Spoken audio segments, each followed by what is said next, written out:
Hi there, Nicholas Cameron here from First Formations, here to talk to you about the confirmation statement. I will be looking at the purpose of the confirmation statement, what's included on it, and how and when you need to file it. Now, the confirmation statement is a filing requirement that was introduced back in the 30th of June 2016.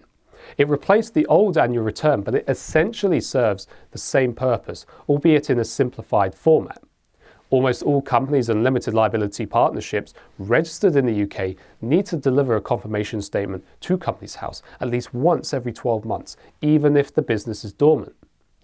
Now, the purpose of the confirmation statement is to verify that important company data that's registered at Companies House and is displayed on the public register is completely accurate and up to date.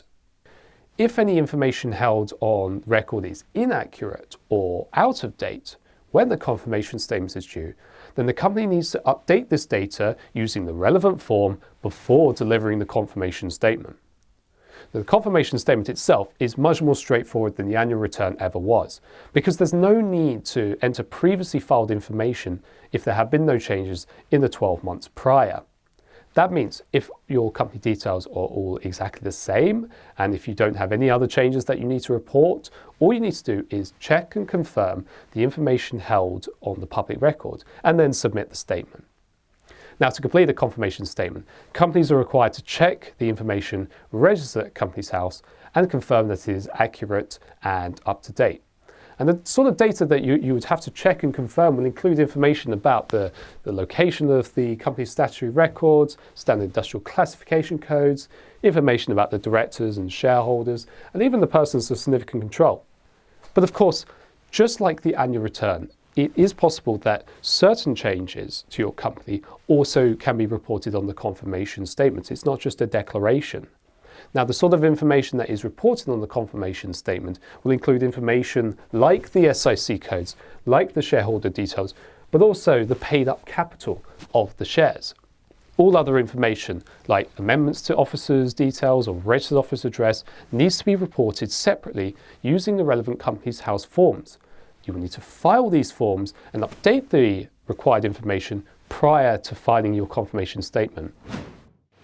Next, we need to talk about the confirmation statement filing deadline.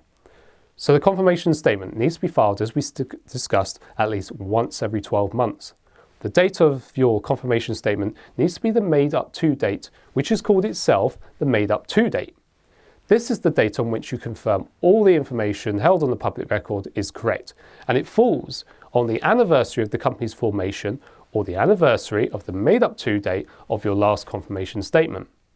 You will then have 14 days after each made up to date to deliver your statement to Companies House. Now, it's important to understand who's actually responsible for making these filings.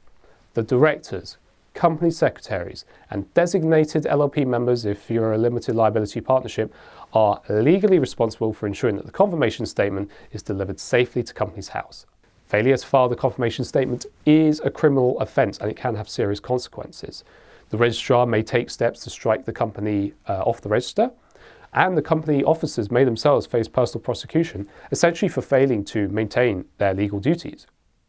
So you might look at your company information and ask yourself, what if I don't have any changes to report?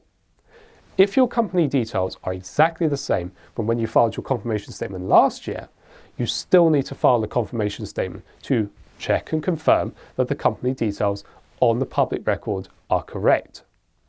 So now we know what goes into the confirmation statement, but how do we actually go about making the filing? Confirmation statements can be delivered to the registrar one of two ways. The first of which is by post using the paper form CSA1 or LLCSA1 if you're a limited liability partnership. Or you can send it in electronically. And generally, electronic filing is recommended. This is because it's quicker, cheaper, and you'll benefit from inbuilt checks which help minimize mistakes. At First Formations, we actually offer an online confirmation statement service for just $34.99 plus VAT. So unlike the annual return, you'll only be charged once a year to file the confirmation statement, no matter how many times you do so across the 12-month period. This means you can update company details as often as you require at no additional charge from Companies House.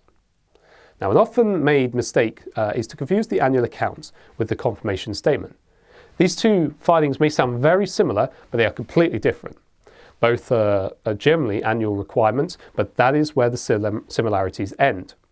Annual confirmation statements are used to confirm key details about the internal structure of a limited company or LLP on a certain date, and they must be filed at least once every 12 months.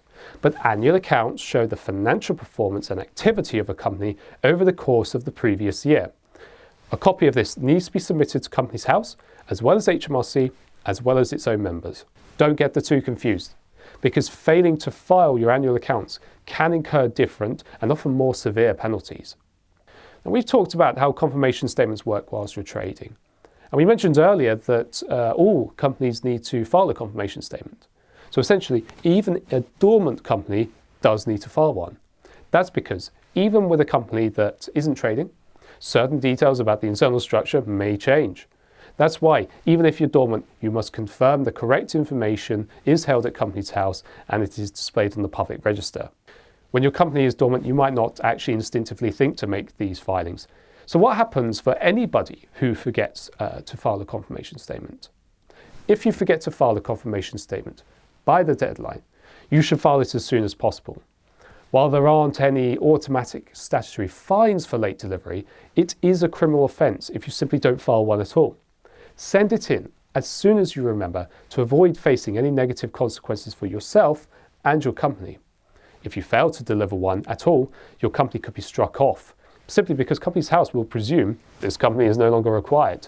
Your company will cease to exist and its assets will pass to the Crown, and the company officers and the LLP members may face prosecution.